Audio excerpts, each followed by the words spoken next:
Le Saint-Coran est béni, comme Allah subhanahu wa ta'ala a dit.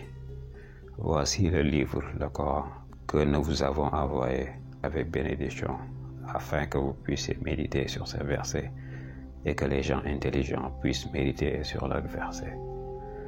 Il est donc demandé à l'homme de le lire, qu'il saisisse ou non ses significations. Cependant, le croyant qui est encouragé à agir selon ses convictions ne doit pas lire le Coran sans comprendre ses significations. Si une personne souhaite apprendre la médecine par exemple et étudier les livres de médecine, elle ne peut en tirer profit que si elle saisit les significations et qu'on lui explique. Elle sera vraiment désireuse de comprendre les significations pour pouvoir les mettre en pratique.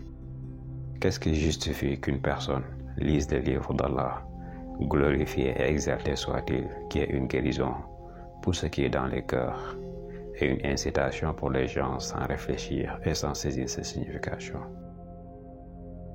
C'est pourquoi les compagnons, qu'Allah soit satisfait d'eux, ne passaient pas de 10 versets sans les connaître et apprendre comment agir selon eux. Ainsi, ils assimilaient le Coran, la connaissance et l'action en même temps. Qu'elle comprenne ou non les significations du Coran, une personne recevra une récompense pour sa lecture du Coran. Cependant, elle devait être extrêmement désireuse de comprendre ces significations et d'en apprendre auprès de savants dignes de confiance dans leur connaissance. En l'absence d'un savant capable de lui donner les significations, il peut se référer aux livres de tafsir fiables. Il est préférable de lire le Coran en silence, même si la lecture à voix haute peut impliquer de se présenter ou de déranger d'autres personnes qui font la prière, acquièrent des connaissances, se souviennent d'Allah, ou si cela peut causer des ennuis à quelqu'un qui dort ou est malade.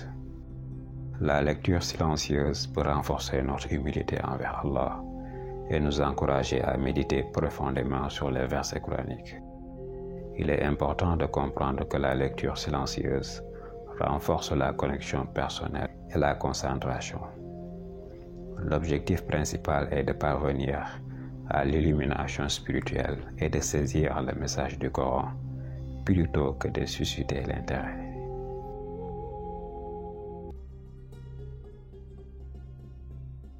Un frère raconte: j'avais un voisin nommé Ahmed qui a assisté à plus de prières mortuaires, salat al-janaza, qu'il ne l'a fait tout au long de sa vie. Chaque semaine, parfois plusieurs fois par semaine, il se retrouve à la mosquée entouré de familles en deuil et de fidèles venus rendre hommage.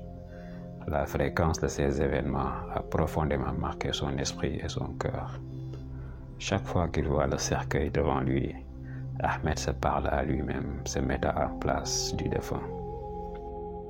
Il imagine ce que la personne ressent, entend et vit à ce moment précis.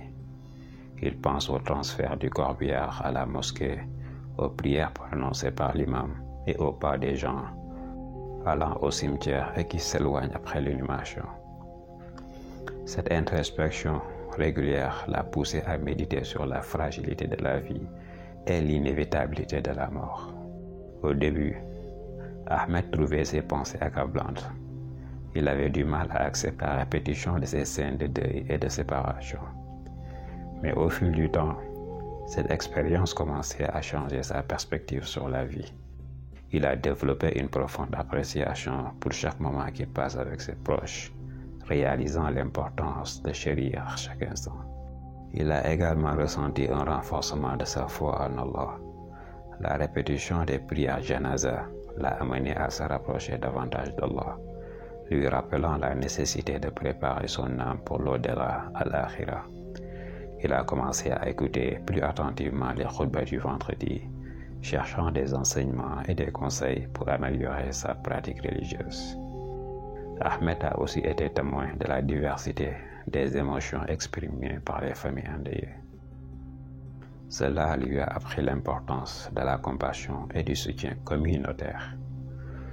Il a commencé à offrir plus de temps et d'écoute à ceux qui en avaient besoin, réalisant que parfois simplement être présent peut apporter un immense réconfort. En un mois, les nombreuses salats janaza ont transformé Ahmed.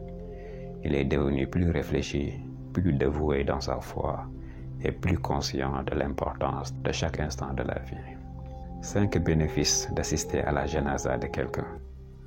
C'est une sunna. C'est le droit du défunt. Une personne qui prie recevra une récompense similaire au mont Uhud. La personne qui reste jusqu'à son enterrement recevra une récompense équivalente à 2 monts Uhud. C'est une manière de réconforter la famille du défunt. Cela nous renvoie à notre propre décès. D'après Abu Huraira, le prophète sallallahu alayhi wa sallam a dit: un croyant qui s'engage dans le cortège funéraire d'un musulman avec une profonde volonté d'obtenir la récompense d'Allah reste avec lui jusqu'à ce que la prière funéraire soit offerte et que les funéraires soient terminés. Il reviendra avec une récompense de 2 kirats. Chaque kirat a la même taille que le mont Uhud. Si quelqu'un offre uniquement la prière funéraire et revient avant l'enterrement, il sera récompensé par un seul kirat. Qu'Allah subhanahu wa ta'ala accorde à tous les défunts sa miséricorde et nous quitte pour vivre nos vies à manière de lui plaire.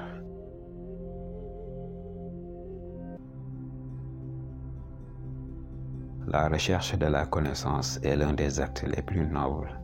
La meilleure façon pour une personne de passer son temps est le meilleur chemin qui mène les musulmans au paradis. Écouter attentivement le khutbah le vendredi est un devoir et il n'est pas permis aux musulmans de l'ignorer. Le hadith suivant est rapporté sur les avantages d'écouter attentivement les paroles de la khutbah.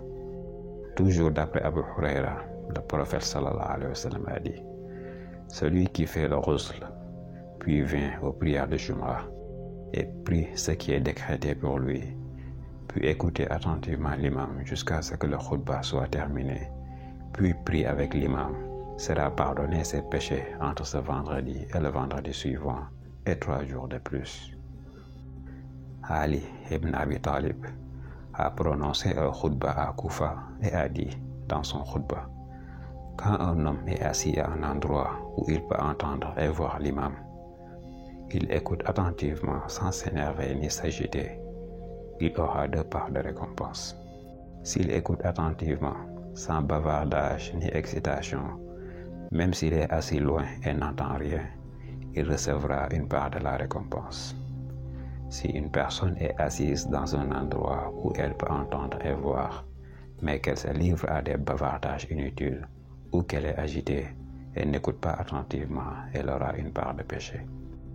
Et à la fin de cela, il dit: j'ai entendu le prophète sallallahu alayhi wa sallam dire cela.